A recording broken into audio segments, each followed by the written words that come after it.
हमारे चैनल को सब्सक्राइब करें और बेल आइकन दबाएं। Cheers!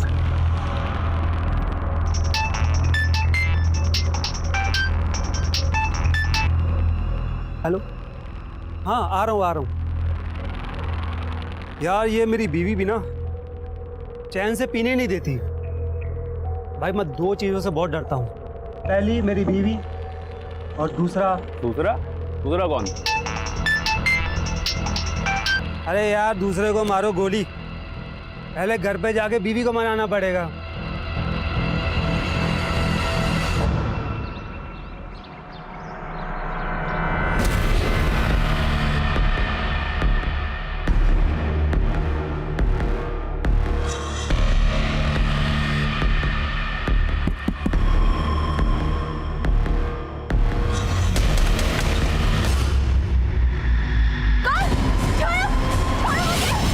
अंजना,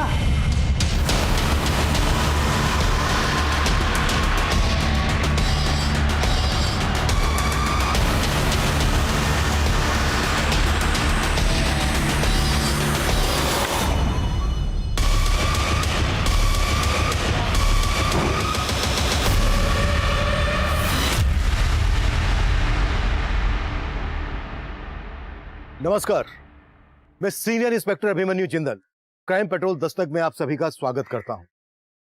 सच्चा इंसान झूठ बोलने से डरता है और झूठ बोलने वाले इंसान को सच भी डरा देता है। डर वो बला है जो किसी भी इंसान से अपराध भी करवा सकता है। पर मनीष अपने जिस दूसरे डर का जिक्र कर रहा था, वही डर मनीष और उसकी पत्नी संजना की हत्या का कारण बना और उनकी हत्या के 2 साल के बाद भी उनके हत्यारे बेखौफ होकर आम लोगों के बीच आजाद घूम रहे थे। मनीष और संजना की हत्या के इस केस ने कई और ऐसे गुनाहों की जमीन तैयार की थी जो मेरे सामने आने वाले थे, जिनकी असल तह तक पहुंचना मेरे और मेरी टीम के लिए एक बहुत बड़ा चैलेंज था।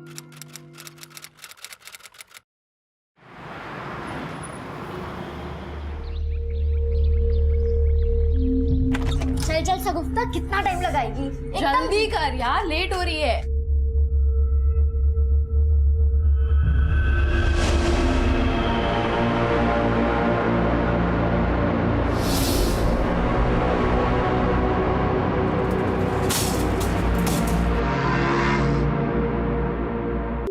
हाँ, तो क्या बोल रही थी? अरे हम ये कह रहे थे कि अपना ईयररिंग लगा ले। दोनों के साथ तो ना सुनने वाले को भी कान में रुई डालने की जरूरत पड़ती है, इसलिए मैंने अपना ईयररिंग निकाल दिया। देखो देखो इन तितलियों को कैसे कपड़े पहनती है। एक्सक्यूज मी, क्या कहा आपने? कान ना तेरे खराब है, मेरे नहीं। मेरे तो कान खराब है, पर आपकी जबान ही खराब है। 1 मिनट। मेरी जबान खराब है, देखो। हाँ, क्या कर रही है तू? अगर हिम्मत है तो ऑन कैमरा बोल के दिखाइए, आखिर दुनिया भी तो देखे आपकी सोच कैसी है। कहाँ एक सेकंड आंटी। बोलो ना। अरे छोड़, कैमरे पे बोल के जाइए ना। या तो आप सभी के सामने हमें सॉरी बोलेंगे या ऑन कैमरा बोले कि आपकी सोच कितनी घटिया है। अरे शगुफ्ता, आप जाने दो ना, छोड़ो ना आप। अच्छा, तो आप भी ऐसा सोचते हैं जैसा लीना आंटी? नहीं नहीं, ऐसा कुछ नहीं है। मैं क्या कर रही हूँ? सॉरी बोल दो वरना छोड़ेगी नहीं है। मैं और इन लोगों को सॉरी बोलूंगी? क्या पागल हो गए क्या? मतलब आप अग्री करती है अपनी सोच से? हाँ, बताइए ना। हाँ, मैं एग्री करती हूँ, कुछ गलत नहीं कहा मैंने। जब 2 साल की बच्ची का रेप होता है तब वो भी क्या यही बोलती है, कम एंड रेप मी? 80 साल की बुजुर्ग तक को नहीं छोड़ा जाता है, वो भी क्या यही बोलती है, come and rape me?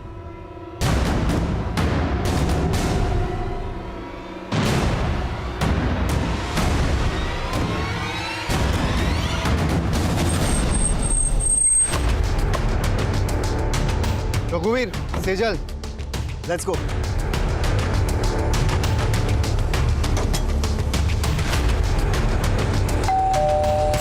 Mummy कहाँ चलेगी? मुझे जाना पड़ेगा।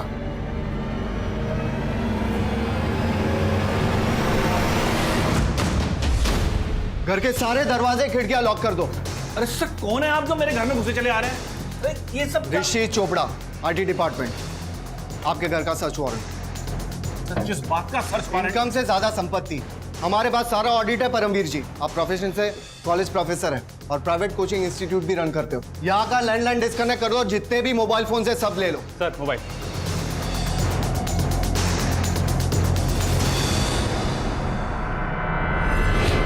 सर आइए बैठ के बात कर लेते हैं, यही मामले को निपटा लेते हैं। जैसा आप कहोगे हम वैसे ही करेंगे। प्लीज हम प्लीज बैठिए। मुझे रिश्वत देने की कोशिश कर रहे हैं आप? रघुवीर, सर मैं तो नोट करो। सर मैं तो वैसे ही बोल रहा था। चुपचाप से बैठिए वहां पर। ये लो, कस्टडी में लो।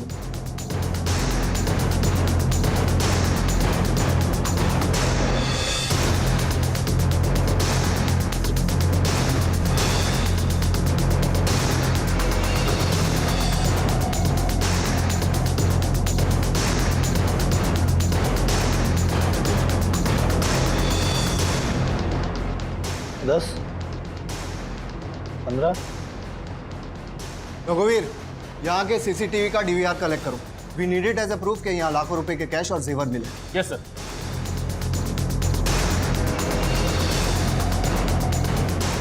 सर यहाँ पे साइन कीजिए प्लीज। सर प्लीज साइन कीजिए। कल सुबह 10 बजे आप मेरे ऑफिस पर रिपोर्ट करेंगे और भागने की कोशिश मत करना, आप पर नजर रखी जा रही है। All of you come.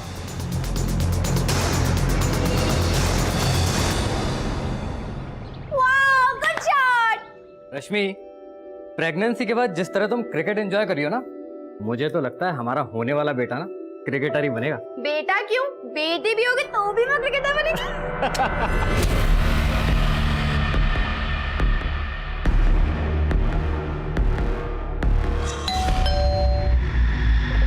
मैं बोल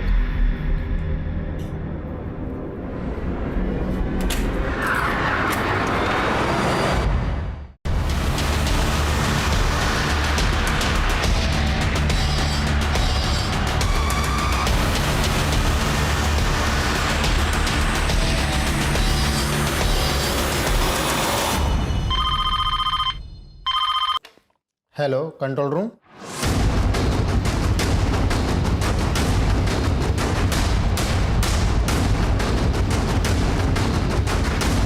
पीछे पीछे पीछे पीछे।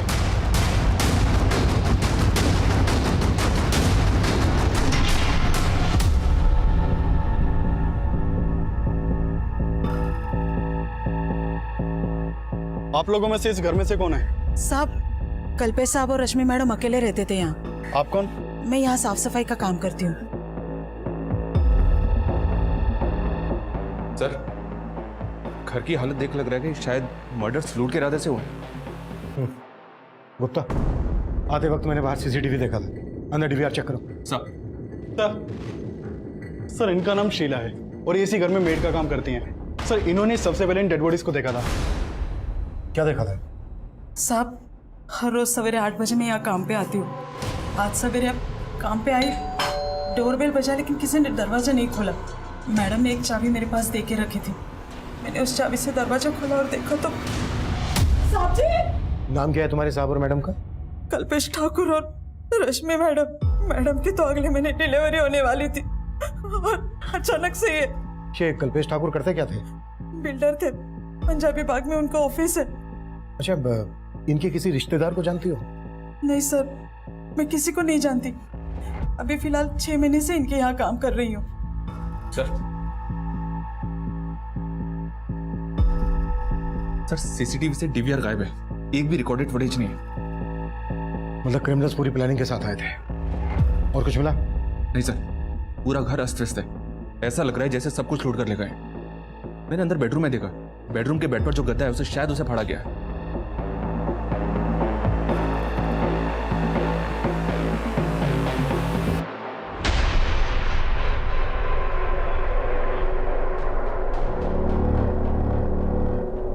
घर में लूट हुई है ये तो समझ में आ रहा है, लेकिन ये गद्दा फाड़ने का चक्कर समझ में नहीं आ रहा है।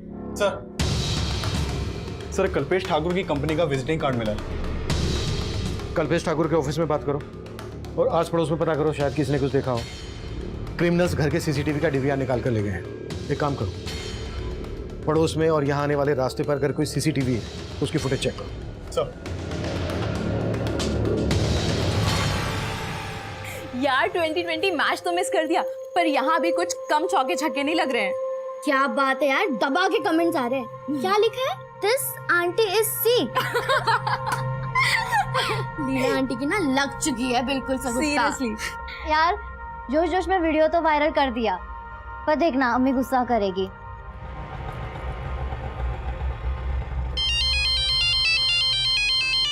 लाए 200 रुपए। 200 रुपए? भैया केशवपुरम से ना रोज आते जाती हूँ, 80 रुपए से ज्यादा नहीं लगता। अरे मैडम कहाँ जी रहे हैं 80 रुपए के जमाने में? 200 रुपए बनते हैं, लाइए 200 रुपए दीजिए। ऐसे कैसे दे दूँ 200 रुपए? ये पकड़ो 100 रुपए और 20 रुपए वापस करो, वरना पुलिस को बुलवाऊंगी और धोखाधड़ी के चक्कर में अंदर करवा दूंगी। ये लीजिए अपने 20 रुपए। समझ सकता हूँ, हर कोई अपने एरिया में चौड़ा होता है। क्या?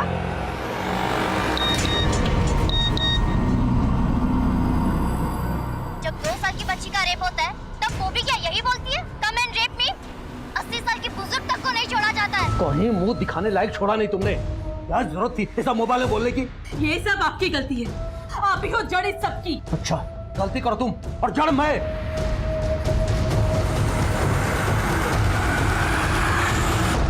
मैं जानती हूँ शगुफ्ता कि वो कैसी औरत है, पर बेटा कीचड़ में पत्थर मारेंगे तो कीचड़ तो हम पर ही आएगा ना।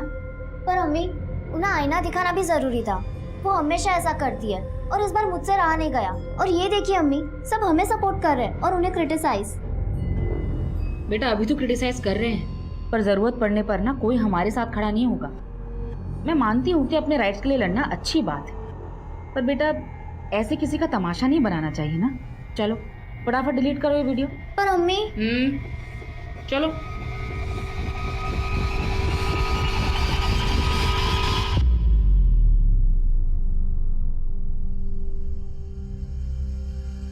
ये तो कल्पेश ठाकुर के घर की तरफ गए थे। बेडरूम के गद्दे का फटा हुआ मिलना और यहाँ घर के बाहर जो गाड़ी है उस पर इनकम टैक्स डिपार्टमेंट भारत सरकार लिखा हुआ है। सर कहीं IT रेट का चक्कर तो नहीं?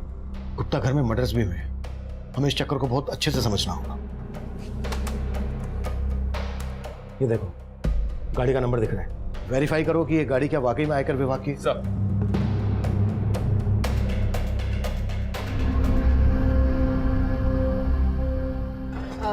भैया वो चलेंगे? अरे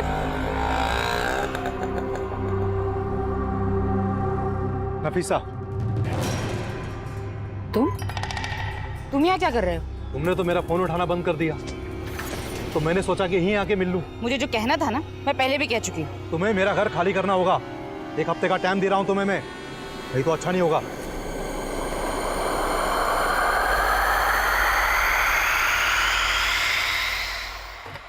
मैं कमी सर? यस कम इन। सर मैंने गाड़ी के उस नंबर को वेरीफाई किया, नंबर फेक है। मतलब क्लियर हो गया है कि क्रिमिनल गवर्नमेंट ऑफिसर बनकर आए और उन्होंने मर्डर और लूट को अंजाम दिया। मैं कम इन सर? कम इन। सर कल्पेश की कंपनी ठाकुर कंस्ट्रक्शन के मैनेजर विक्रांत सिंह को बुला लिया है। विक्रांत, किसी पर शक है आपको जो कल्पेश ठाकुर और उनकी पत्नी को मार सके? किसके साथ उनकी कोई दुश्मनी वगैरह?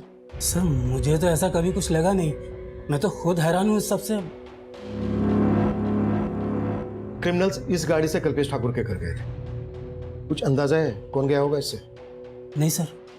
कल्पेश के घर से सिर्फ कैश ही नहीं लूटा गया है, बल्कि उनके बेड का गद्दा भी फटा हुआ मिला है।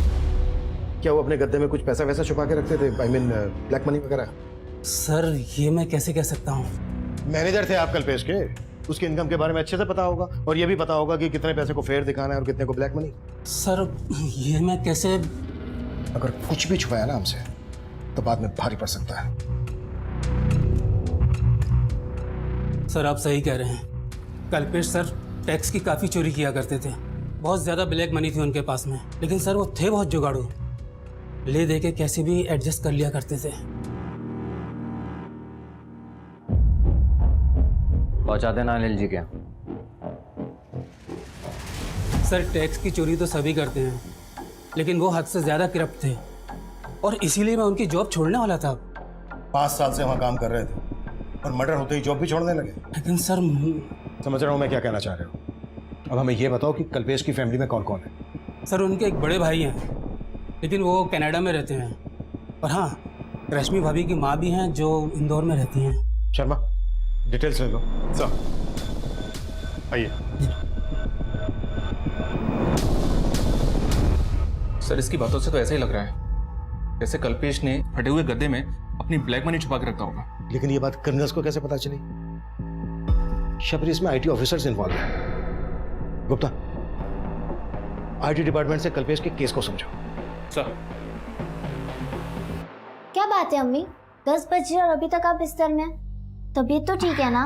अरे कुछ नहीं बेटा, बस थोड़ी सी हरारत हो रही थी। अच्छा हुआ तूने याद दिला दिया, मुझे जाना है, क्लाइंट के साथ ना एक मीटिंग है मेरी। तबीयत ठीक नहीं तो आराम कर लीजिए। बेटा आराम की फुर्सत कहाँ है? हाँ पर अम्मी, अब मैं भी आपका हाथ बटाना चाहती हूँ। आकांक्षा ने मुझे बताया था एक पार्ट टाइम जॉब के बारे में, कॉलेज के साथ साथ वो भी कर लूंगी। नहीं बेटा, इस सब की कोई जरूरत नहीं है। तू बस अपनी पढ़ाई पर ध्यान दे, बाकी सब मैं संभाल लूंगी।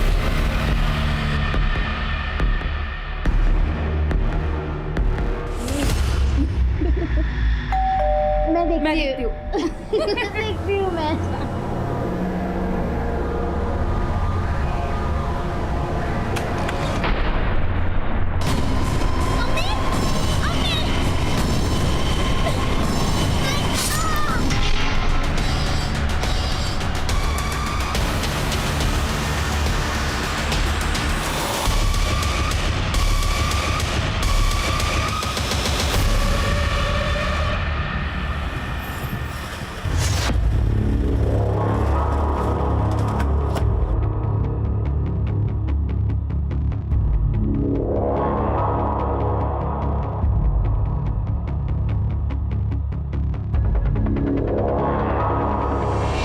कल्पेश ठाकुर कंपनी का मालिक।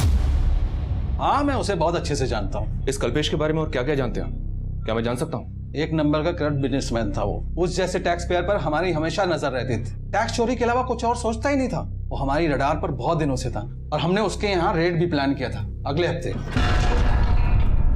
अगले हफ्ते? हाँ। अगर आपने अगले हफ्ते रेड प्लान की थी तो फिर ये लोग कौन हो सकते हैं? ये देखिए, वो लोग भारत सरकार की गाड़ी में आए थे। गाड़ी का नंबर फेक है, but we are pretty sure कि कल्पेश और उसकी वाइफ का मर्डर उन लोगों ने ही किया है। घर से सब कुछ लूट के ले गए, यहाँ तक कि बेडरूम का गद्दा भी फटा हुआ था। मैं इनके बारे में कुछ नहीं जानता, लेकिन हमें पता चला है कि कल्पेश सिर्फ टैक्स चोरी नहीं करता था बल्कि रिश्वत भी देता था। कहीं ऐसा तो नहीं इस इल्लीगल लेन देन की वजह से डिपार्टमेंट में कोई झगड़ा? आप कहना क्या चाहते हैं ऑफिसर? मेरे डिपार्टमेंट में ऐसा कुछ भी नहीं होता है। तो हो सकता है कि आपके डिपार्टमेंट से इंफॉर्मेशन लीक हुई कि आप कल्पेश के घर पे रेड मारने वाले हैं और इसी बात का उन क्रिमिनल्स ने फायदा उठा के ये कांड कर दिया। ये सब बातें बहुत ही कॉन्फिडेंशियल होती हैं officer, and I am sure कि मेरे डिपार्टमेंट से ऐसा कुछ लीक हो ही नहीं सकता है।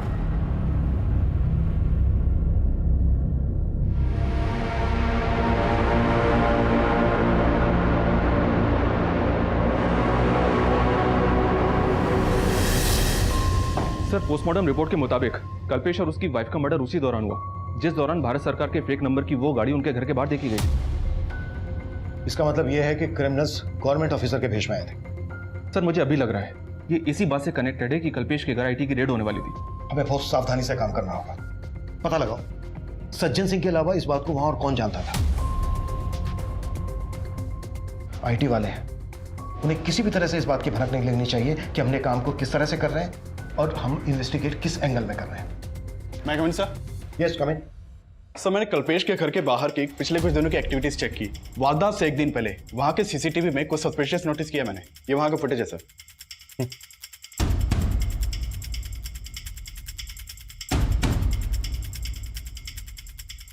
और जब मैंने कल्पेश की मेड से इस आदमी के बारे में पूछा तो वो बोली, सब मुझे पता नहीं ये कौन है। लेकिन ये आदमी आपको देख के वापस जाने लगा। आपको कुछ अजीब नहीं लगा? तब लगा था, लेकिन मैंने इतना ध्यान नहीं दिया। सर, ये आदमी क्राइम से एक दिन पहले घर के बाहर देखा गया है। क्या ये वाकई में पॉसिबल है कि ये आदमी उन क्रिमिनल से कनेक्टेड होगा? अब तक हम इस केस को सिर्फ आईटी से कनेक्ट कर रहे हैं।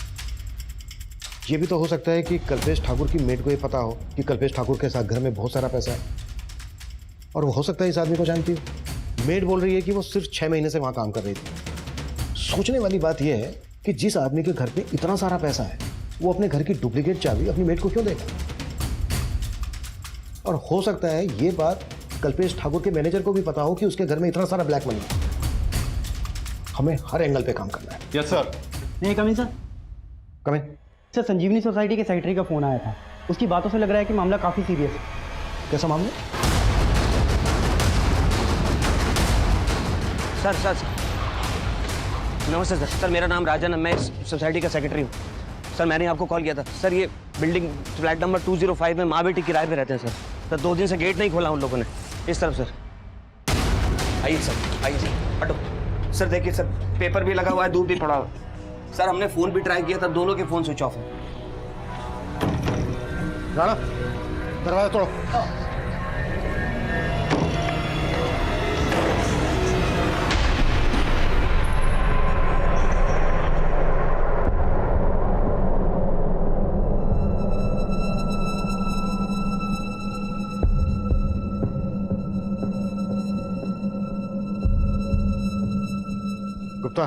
सर बहुत ही ब्रूटल मर्डर है।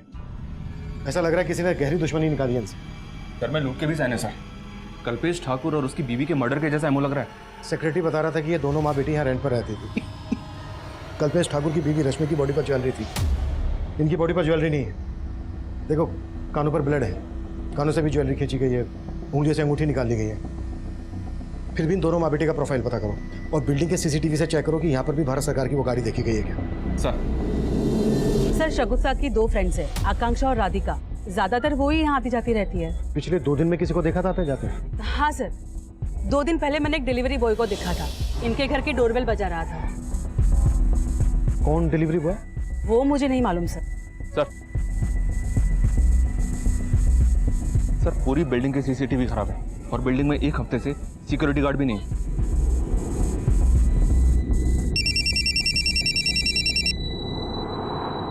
हेलो, मंजीत सिंह। जी हाँ, आप कौन?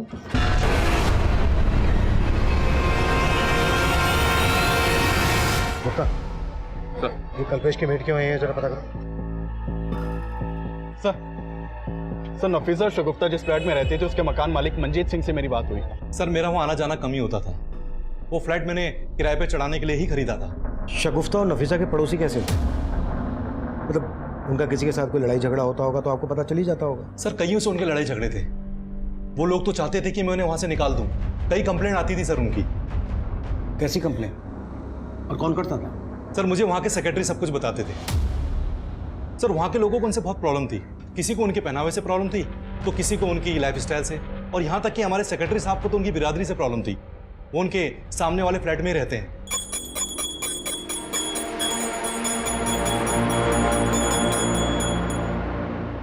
ये लोग कैसे हैं, क्या खाते हैं? जहन्नुम बना रखी जगह। अगर ये मांस मच्छी खानी है ना तो अपने घर में खाओ, ये कचरा गंदगी यहाँ नहीं चलेगा। 1 मिनट अंकल। क्या 1 मिनट? एक तो इतना साउंड बढ़ा रखा है कि पूरी सोसाइटी बहरी हो जाए। सॉरी अंकल, मैंने ईयररिंग नहीं लगा रखा था। What sorry? ये तमाशा बंद करो मुझे। ये कचरा कौन उठाएगा, तुम या तुम्हारी माँ? तमीज से बात कीजिए अंकल। अब तमीज तो तुम्हें मैं सिखाऊंगा तुम्हारे ही अंदाज में। करता हूँ तुम्हारे लैंडलॉर्ड को फोन और निकलवाता हूँ तुम माँ बेटी को यहाँ से बाहर। तू देख। हाँ राजन भैया। मंजीत भाई, हमारी बिरादरी वाले होकर आपने ये किसको किराए पे घर दे दिया अपना? आप इनको बाहर निकालो अभी के अभी। हमारी बिरादरी वाले किराएदार नहीं मिल रहे आपको क्या? सर ये आए दिन की टेंशन थी, पर मैं उन्हें ऐसे कैसे निकाल सकता था? सर मैं तो इन सब बातों को मानता भी नहीं हूँ। साहब मैं उस बिल्डिंग में और आसपास के बिल्डिंग में कई फ्लैट्स में काम करती हूँ। शगुफ्ता और नफीसा के यहाँ भी काम करती हो? नहीं साहब, मैं उनको जानती तक नहीं। तो उनकी बिल्डिंग में किसके यहाँ काम करती हो? मैं लीना मैडम के यहाँ काम करती हूँ, जो 3रे माले पे रहती है। और ये तो तुम्हें पता ही होगा ना कि तुम्हारे कल्पेश सेठ के घर में कितना पैसा था। कहीं इस बारे में उन क्रिमिनल्स को तुमने तो नहीं बताया था? नहीं साहब, मैं पहले ही बता चुकी है। आप मुझ पे बेकार में शक कर रहे हैं। सर मैंने संजीवनी बिल्डिंग के पास वाली बिल्डिंग के सीसीटीवी फुटेज भी चेक किए, लेकिन भारत सरकार के टैग वाली ऐसी कोई भी गाड़ी नहीं दिखाई दी जैसी कल्पेश के घर के बाहर देखी गई थी। और शगुफ्ता की माँ नफीसा भी एक मामूली लॉयर थी, किराए के फ्लैट में रहती थी, उसकी ज्यादा इनकम भी नहीं थी। सर माना दोनों केस सेम एरिया के हैं, लेकिन हो सकता है कि कल्पेश के मर्डर का एमओ इस्तेमाल करके नफीसा और शगुफ्ता दोनों को मारा गया हो। कल्पेश की मेड दोनों केसेस में कॉमन है। लेकिन सर मेड के खिलाफ तो फिलहाल कुछ नहीं मिला, और न ही कल्पेश के मैनेजर विक्रांत के खिलाफ। आईटी डिपार्टमेंट से कोई इन्फॉर्मेशन? तो हमारे इन्फॉर्मर वहां भी लगे हुए हैं।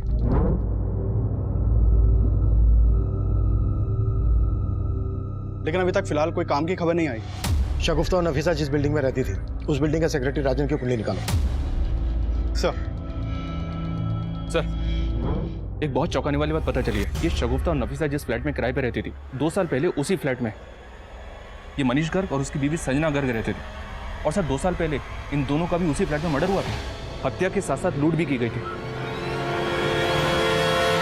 2 साल पहले ये इलाका मंगोलपुरी थाना के एरिया में आता था ना? जी हाँ सर, ये इन्फॉर्मेशन मुझे वहीं से मिली है। मनीष और संजना का मर्डर किसने किया था? सर ये केस किसी नतीजे तक नहीं पहुंचा था, काफी टाइम तक बैकलॉग में था। लेकिन मर्डर के 6 महीने के बाद मनीष के भाई ने वो फ्लैट मंजीत को बेच दिया था। और सर 2 साल पहले उस बिल्डिंग का सेक्रेटरी ये राजन भार्गव भी था। उस केस में भी पुलिस को राजन के ऊपर ही शक था, क्योंकि राजन का मनीष और संजना के साथ काफी झगड़ा हुआ था। और मंजीत बोल रहा था कि ये राजन शगुफ्ता और नफीसा को इस बिल्डिंग से निकलवाना चाहता था। राजन को लेकर आओ। सर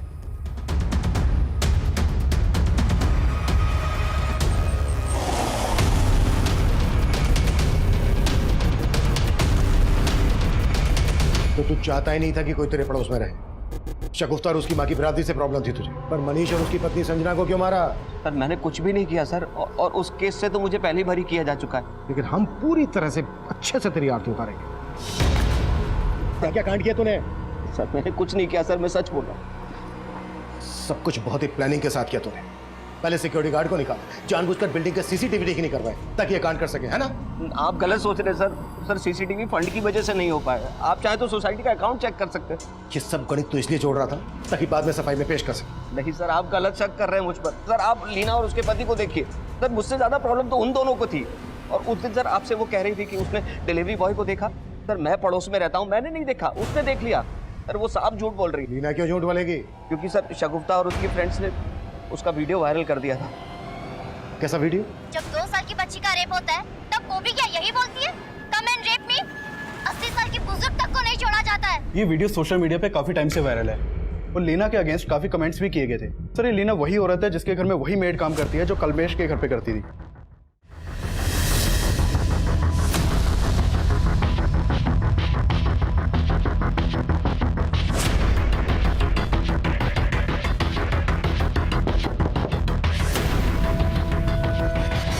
मैं मानती हूँ कि मैंने उनकी ड्रेसिंग पे कमेंट किया था। तुमने क्या कमेंट किया था ये बहुतों ने देखा उस वायरल वीडियो में, और उसके बाद सोसाइटी में तुम्हारी क्या इज्जत रह गई थी ये मालूम है हमें। इसी बात का बदला लिया ना तुमने उनसे? नहीं सर, मुझे अपनी गलती का एहसास था। मैं तो शगुफ्ता और उसके दोस्तों से माफी तक मांगने गई थी। सर उन्होंने माफी तो जरूर मांगी थी, लेकिन वो सब दिखावा था। वो चाहती थी कि हम उनका फिर से वीडियो बनाएं और लोगों को बताएं कि वो बदल चुकी है। शगुफ्ता उस दिन के लिए मैं बहुत शर्मिंदा हूँ। तुमने मेरे साथ जो किया वो एकदम सही किया, लेकिन अब मेरी आंखें खुल चुकी है। तुम सबकी वजह से मेरे में ये चेंज आया है। क्या सोच रही हो तुम?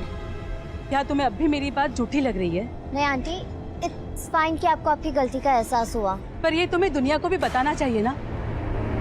अब तुम मेरा वीडियो नहीं बनाओगी? नो आंटी, क्योंकि मैं जानती हूँ हाथी के दांत खाने के और दिखाने के अलग होते हैं। सर प्रॉब्लम सिर्फ लीना आंटी में नहीं थी, उनके हस्बैंड भी कोई कम नहीं है। लीना के हस्बैंड ने क्या किया था? सर वो बेवजह शगुफ्ता में इंटरेस्ट दिखा रहा था।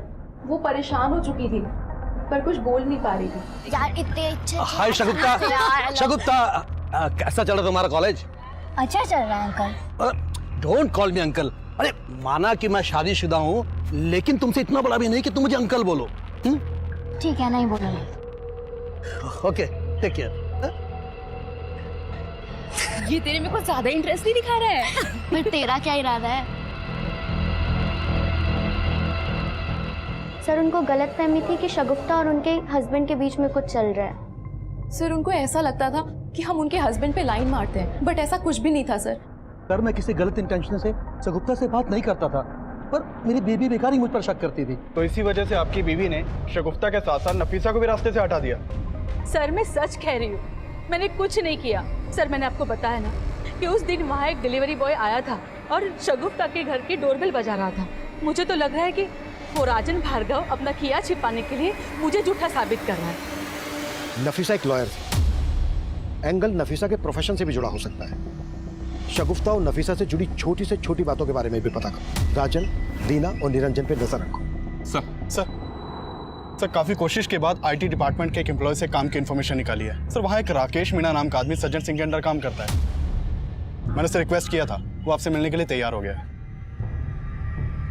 बुला लो। सर करीब 1 महीना पहले परमवीर जैन नाम का एक आदमी आईटी ऑफिस में आया था। एक्सक्यूज सर, क्या हुआ? सर वो आईटी इंस्पेक्टर ऋषि चोपड़ा जी ने सम्मन दिया था और कहा था कि कल 10 बजे ऑफिस में आकर मिले। ऋषि चोपड़ा? जी सर। मगर इस नाम का कोई ऑफिसर यहाँ काम नहीं करता। सर उनके अंडर में रघुवीर सिंह, सेजल गुप्ता और अतुल शर्मा थे, वो कल मेरे घर आए थे। मगर इन नामों के कोई ऑफिसर हमारे यहाँ काम नहीं करते। क्या? सॉरी सर, मुझे लगता है कि मुझे कुछ गलतफहमी हो गई है, मैं चलता हूँ। रुको 1 मिनट, तुम्हें सम्मन मिला था, इसका मतलब कल तुम्हारे रेड हुई थी? नहीं सर, हमारे घर कोई रेड नहीं हुई सर। नाम क्या है तुम्हारा, कहाँ रहते हो? सर मैंने बोला ना कि मुझे गलतफहमी हुई है, बस मैं चलता हूँ। मेरी बात सुनो सर, सुनो। फिर वो वहां से चंपत हो गया। मुझे शक हुआ तो मैंने ये बात सज्जन सर से की। फिर हमने ऑफिस का सीसीटीवी चेक किया और उसकी प्रोफाइल निकाली। तब हमें ये मालूम हुआ ये वही परमवीर जैन है जिसके यहाँ हम लोग रेड मारने वाले थे। फिर आप लोगों ने क्या एक्शन लिया? सर हमारी टीम ने उसके घर पे रेड डाली, मगर वहाँ हमें कुछ मिला ही नहीं। लेकिन तब भी हमें एक बात समझ में नहीं आई, कि ये ऋषि चोपड़ा, अतुल शर्मा और रघुवीर सिंह और सेजल गुप्ता की बात कर रहा था। आप हमें परमवीर जैन का नंबर और एड्रेस दे सकते हैं? Sure sir. Thank you. मैं कम इन सर? यस कम इन। सर मैंने नफीसा और शगुफ्ता के कॉल रिकॉर्ड चेक किए। शगुफ्ता को आखिरी कॉल एक विल कुरियर कंपनी की तरफ से आया था। दरअसल शगुफ्ता ने अपने लिए एयर एड ऑर्डर किया हुआ था और ये डिलीवरी उसी दिन होने वाली थी जिस दिन उन दोनों का मर्डर हुआ था। सर मैंने डिलीवरी बॉय को यहाँ बुलवा लिया है। गुड। और सर नफीसा के कॉल रिकॉर्ड से सामने आया कि नफीसा के अपने मकान मालिक मंजीत सिंह के साथ लगभग रोजाना बातचीत होती थी। अफेयर का एंगल? सर हो सकता है। ठीक है, इस मंजीत के बारे में सब कुछ पता करो। सर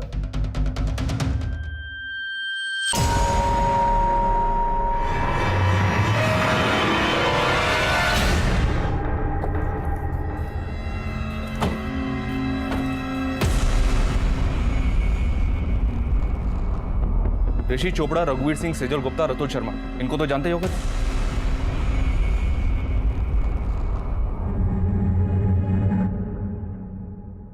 नहीं सर, मैंने नहीं जानता। अच्छा, अगर नहीं जानते तो फिर इन लोगों ने तुम्हें 17 मार्च को आईटी डिपार्टमेंट में आने का समन क्यों दिया था? सर लगता है आपको कोई गलतफहमी हुई है। परमवीर, हम एक मर्डर केस इन्वेस्टिगेट कर रहे हैं। अगर कुछ भी जानते हो तो बता दो हमें, नहीं तो बुरे फंस सकते हो तुम, समझे? सर दरअसल वो 16 मार्च को हमारे घर आए थे और कह रहे थे कि वो आईटी डिपार्टमेंट से हैं। और फिर उन लोगों ने यहाँ रेड की? हाँ सर, और अगले दिन जब मैं आईटी डिपार्टमेंट गया तो पता चला कि उन लोगों का इस डिपार्टमेंट से कोई लेना देना ही नहीं है। सर वो लोग बेवकूफ़ बनाकर हमारे घर से सब सामान लूट कर ले गए और यहाँ तक कि सीसीटीवी कैमरे के डीआरएस भी निकाल कर ले गए। और तुमने पुलिस को इन्फॉर्म तक नहीं किया, इसलिए ना क्योंकि तुम जानते थे कि वो लोग तुम्हारी ब्लैक मनी लूट कर ले गए? जी सर, लेकिन सर उसके बाद मैंने कसम खाई कि कभी भी टैक्सी चोरी नहीं करूंगा। वो चारों दिखते कैसे थे? सर 4 नहीं, वो 5 थे। 5? जी सर, एक बार गाड़ी के पास खड़ा था। गाड़ी पे क्या लगा था? आरएसआर का? जी सर। उन सब के स्केच बनवा सकते हो तुम? सर बात तो बहुत पुरानी है लेकिन उनके चेहरे नहीं भूल सकता मैं। हाँ सर, उस दिन मैं वहाँ सगुप्ता जैदी के यहाँ एक पार्सल डिलीवर करने गया था। सर मैं काफी देर तक डोरबेल बजाता रहा लेकिन किसी ने दरवाजा खोला नहीं सर। तुम वहाँ 28 अप्रैल को गए थे, टाइम याद है तुम्हें? साहब करीब सुबह के 11 बज रहे होंगे सर। पोस्टमार्टम रिपोर्ट के मुताबिक 28 अप्रैल को करीबन इसी समय शगुफ्ता और उसकी माँ का मर्डर हुआ था। कहीं तुम कुछ छुपा तो नहीं रहे हो? नहीं सर, मैं कुछ नहीं छिपा रहा सर।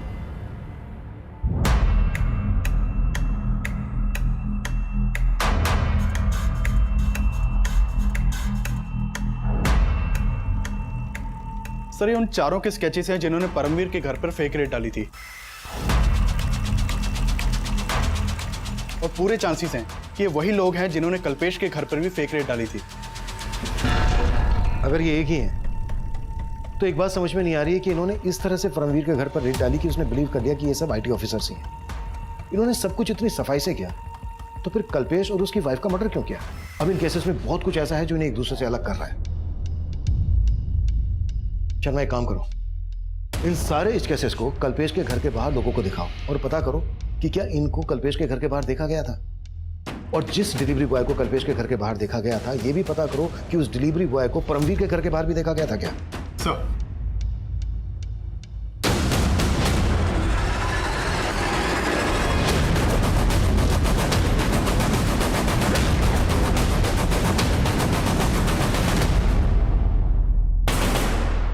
आपका अंदाजा सही था। परमवीर के घर जिस दिन फेक रेड हुई उसके एक दिन पहले ये आदमी परमवीर के घर नजर आया था और इस बार ये आदमी पोस्टमैन के कपड़ों में है। हाँ सर, लेकिन परमवीर का कहना है कि उसे ध्यान नहीं कि उसने इस आदमी को देखा था या नहीं, लेकिन कल्पेश की मेड ने आइडेंटिफाई किया है कि उसने इसी डिलीवरी बॉय को कल्पेश और रश्मि के मर्डर के एक दिन पहले उनके घर के बाहर देखा था। मतलब ये आदमी अपने गैंग के लिए रेड से पहले रेकी करता, बाकी के उन 5 के बारे में कुछ पता चला? नहीं सर, उनका कहीं कोई क्रिमिनल रिकॉर्ड नहीं मिला। शगुफ्ता और नफीसा के घर के बाहर जो डिलीवरी बॉय देखा गया चेक करो, उस डिलीवरी बॉय का इस सबसे कोई कनेक्शन है क्या? सर मैंने नफीसा के 6 महीने पुराने बैंक स्टेटमेंट चेक किए तो नोटिस किया कि ये मंजीत नफीसा के बैंक अकाउंट में 6 महीने पहले तक हर महीने 25,000 रुपये ट्रांसफर करता था। व्हाट? मंजीत तो शगुफ्ता और नफीसा का मकान मालिक था ना? उल्टा ये उनके अकाउंट में पैसे ट्रांसफर करता था। जी हाँ सर। एक बात और कि नफीसा और शगुफ्ता पहले सलीमपुर में रहती थी, वहाँ उनका पुश्ता नहीं करता और इस मंजिल का वहाँ भी आना जाना था। मैंने कुछ नहीं किया साहब, मैंने कुछ नहीं किया साहब, मैंने किसी को नहीं मारा साहब, मैंने किसी को नहीं मारा, मेरा भरोसा कीजिए सर। भरोसा तो तूने तोड़ा नफीसा का, तो उसका पति था, जबकि सोसाइटी को मालूम था कि तो उसका मकान मालिक है। अब खुद उगलेगा या फिर हम हमारे तरीके से उगलवाएं? बताता हूँ सर, मैं सब सच बताता हूँ। नफीसा का पहला पति गुजर गया था और शगुफ्ता उसके पहले पति की ही बेटी थी। मैं पहली बार एक प्रॉपर्टी के केस के सिलसिले में उससे मिला था, तब सर मैं उसका क्लाइंट था। उसकी वजह से मैं वो केस जीत गया और सर फिर हमारी अच्छी दोस्ती हो गई। शगुफ्ता भी मुझे अच्छा मानने लगी थी। नफीसा मुझसे सच्चा प्यार करने लगी थी और वो मुझसे शादी करना चाहती थी। हम दोनों ने शादी भी कर ली, लेकिन मैं पहले से ही शादीशुदा था। ये बात उसको नहीं पता थी और जैसे ये बात उसको पता चली उसने हंगामा खड़ा कर दिया। तुमने तो कहा था कि तुम्हारी वाइफ मर चुकी है। तुमने मुझे इतना बड़ा धोखा दिया मंजीत। नफीसा, मैं तुम्हें खोना नहीं चाहता था और मैं शादीशुदा हुआ तो क्या हुआ? तुम इतना गिर जाओगे मैंने कभी नहीं सोचा था। मैंने 1.5 साल पहले वो फ्लैट लिया था। वो लोग तब से ही वहीं रहते थे। मैं उन्हें हर महीने पैसे भी दिया करता था, लेकिन सर धीरे धीरे हमारे संबंध में दरार पड़ गई। और तुझे लगने लगा कि उन्होंने तेरे फ्लैट पे कब्जा कर लिया, इसलिए तूने उन्हें रास्ते से हटा दिया और सब कुछ ऐसी प्लानिंग से किया कि लगे कि ये मर्डर्स लूट की वजह से हुए। नहीं सर, मैंने किसी को नहीं मारा सर, मैंने किसी को भी नहीं मारा साहब, मैं सच कह रहा हूं, मैंने किसी को नहीं मारा।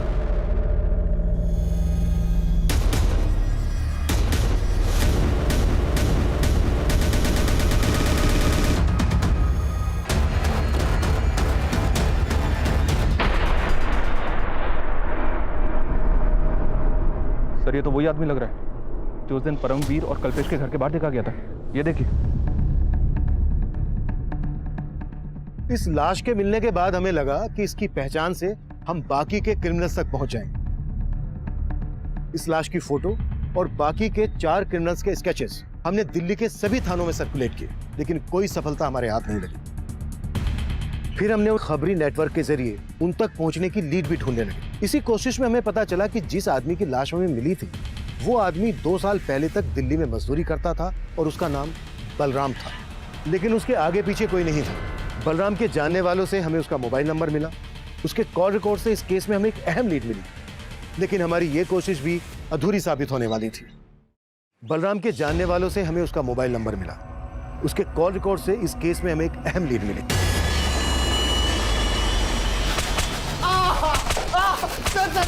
सर बताता हूँ। शर्मा, सर मानता हूँ कि हम परमवीर के घर पे गए थे और फेक आईटी ऑफिसर बन के हमने वहां लूट की। ऋषि चोपड़ा, आईटी डिपार्टमेंट। लेकिन सर हमने नफीसा और शगुफ्ता को नहीं मारा सर। और कल्पेश और उसकी बीबी रश्मि? सर उस दिन हम कल्पेश के घर पे फेक रेड डालने ही गए थे, लेकिन हमें नहीं मालूम था कि कल्पेश डेढ़ चाणा निकलेगा। आईटी ऑफिसर ऋषि चोपड़ा, आपके घर का सर्च वारंट। सारे दरवाजे खिड़कियां बंद कर। अरे आप अंदर क्यों घुस रहे हैं? पूरा घर छान मारो। ऐसे कैसे घुस गए घर के अंदर? और कौन सा वारंट है? तुम सब लोगों को अच्छी तरह जानता हूं मैं। अभी पुलिस को फोन करता हूं। हमें उन्हें मारने का इरादा बिल्कुल नहीं था, लेकिन वो अगर आपको फोन कर देता तो हमारी सालों की मेहनत चौपट हो जाती। सालों की मेहनत मतलब? परमवीर और कल्पेश की तरह हमने कई ब्लैक मनी रखने वालों के घर पे रेड मारी, और जब उन्हें हमारी सच्चाई के बारे में पता चलता तो आईटी वालों के डर से वो पुलिस में कंप्लेंट भी नहीं फाइल कर पाते थे। किस किस के पास ब्लैक मनी है ये तुम्हें पता कैसे चलता था? 2 साल पहले मनीष नाम के एक आदमी से हमारी बार में दोस्ती हुई थी, फिर आए दिन हम साथ साथ पीने लगे। एक दिन बातों ही बातों में उसने हमें बोला, भाई मैं 2 चीज़ों से बहुत डरता हूँ। पहली मेरी बीवी, और दूसरा कौन है जिससे तेरे जैसा शेर डरता है? भाई जिसकी गठरी में चोर होता है ना, वो आईटी वालों से जरूर डरता है। उसके ऐसा बोलने पर हमने भाप लिया कि जरूर उसके पास ब्लैक मनी होगी, और हमने दूसरे दिन ही उसके घर पे धावा बोल दिया। उस केस में हमें कोई नहीं पकड़ पाया था सर। हमें लगा उस तरह से तो जो लोग ब्लैक मनी रखते हैं उनको हम इजीली टारगेट बना सकते हैं। और बलराम तो तुम्हारा साथी था, उसको क्यों मारा? बलराम हमारे लिए टारगेट की रैकी करता था। हमें लगा कि हमें से एक बलराम ही है जिस तक आप आसानी से पहुंच सकते हैं, तो सर हम फंस ना जाए उस चक्कर में उसे मार दिया। तेरे बाकी के साथी कौन से बिल में चुप कर बैठे हैं?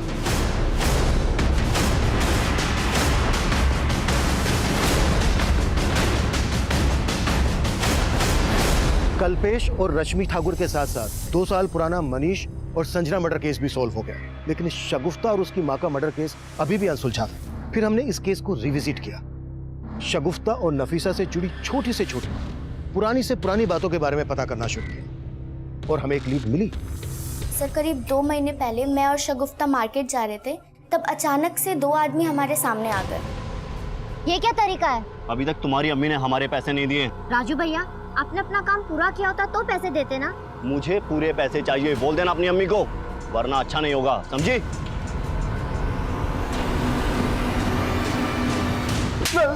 सर बताता हूँ साहब, मैं जब उनके घर में काम कर रहा था तो मुझे एक दूसरा बड़ा काम मिल गया था। उसका सेठ पैसे भी अच्छे दे रहा था सर। मैंने सोचा मैं पहले सेठ का काम खत्म कर देता हूँ और बाद में इनका काम कर दूंगा, लेकिन साहब उन्होंने वो काम दूसरे कारीगर से करवा लिया और उन्होंने मेरा बाकी का 6000 भी नहीं दिया। अम्मी, अम्मी! सिर्फ 6000 रुपए के लिए तूने उनको मार डाला। मनीष, कल्पेश, परमवीर ये विक्टिम तो जरूर थे, लेकिन कानून की नजर में गुनहगार भी थे। शगुफ्ता और नफीसा को बहुत पहले से ही ये दस्तक मिल रही थी कि उनके साथ सब कुछ ठीक नहीं हो रहा है। मंजीत ने नफीसा से शादी की थी, लेकिन ये बात सोसाइटी में किसी को मालूम नहीं थी। राजन की धमकी, लीना और निरंजन के झगड़े, हर मोड़ पर उन्हें दस्तक मिल रही थी कि वो कभी भी किसी भी तरह के अपराध में तब्दील हो सकती थी। इस केस में हम भी आखिर तक ये सोच नहीं पाए थे कि मात्र 6000 रुपए के लिए नफीसा और शगुफ्ता को मार दिया गया, कि वाकई में चौंका देने वाला था। अब मैं सीनियर इंस्पेक्टर अभिमन्यु जिंदल आप लोगों से विदा लेता हूं। आपसे फिर मुलाकात होगी एक नए केस के साथ। स्वस्थ रहिए, सतर्क रहिए और देखते रहिए क्राइम पेट्रोल दस्तक। मकसद बताना नहीं, बचाना है। For more updates, subscribe to our channel, click the show links and enjoy watching the videos.